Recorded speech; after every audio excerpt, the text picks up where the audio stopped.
지금부터 5학년 1학기 4단원 2차 시 여러가지 물질을 물에 넣으면 어떻게 될지 알아보기 편을 시작하겠습니다.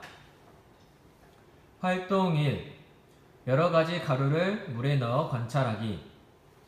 온도와 양이 같은 물에 소금, 분말 주스, 나프탈렌을 각각 넣고 유리막대로 저으면 어떻게 될지 예상하여 봅시다.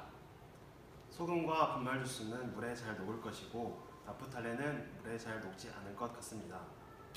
소금, 분말 주스, 나프탈렌을 물에 각각 넣고 관찰하여 봅시다.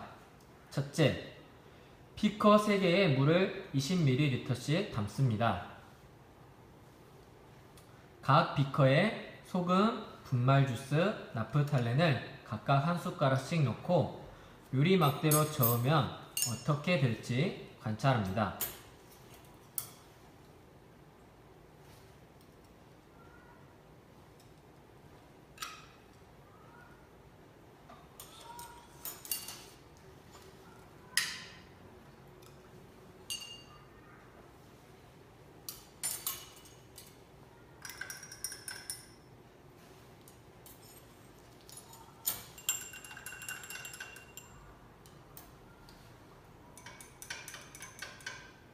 여기서 잠깐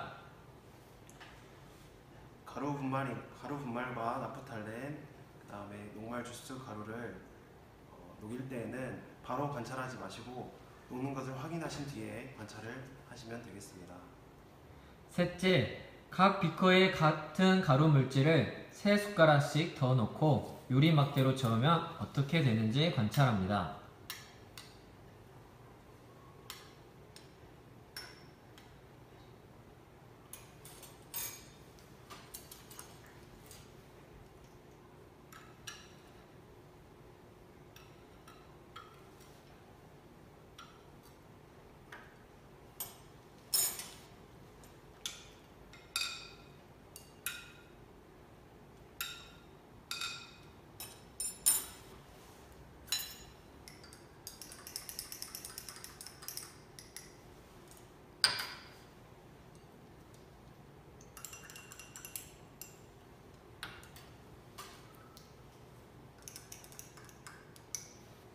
넷째, 가루 물질의 종류에 따라 물에 녹는 정도가 어떠한지 이야기하여 봅시다.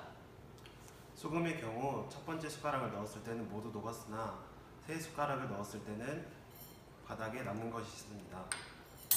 분말 주스의 경우 모두 잘 녹았습니다. 나프탈렌의 경우 하나도 물에 녹지 않았습니다. 결론적으로 물질에 따라서 물에 녹는 양이 달라집니다. 넷째, 가루 물질의 종류에 따라 물에 녹는 정도가 어떠한지 이야기하여 봅시다. 소금은 한 숟갈 넣었을 때는 다 녹았으나 세 숟갈 넣었을 때는 아래에 남는 것이 있습니다. 분말 주스의 경우 모두 잘 녹았으며 나프탈렌의 경우 하나도 물에 녹지 않았습니다. 결론적으로 물질에 따라 녹는 양이 달라집니다. 활동 2. 용해, 용질, 용매, 용액의 개념 이해하기.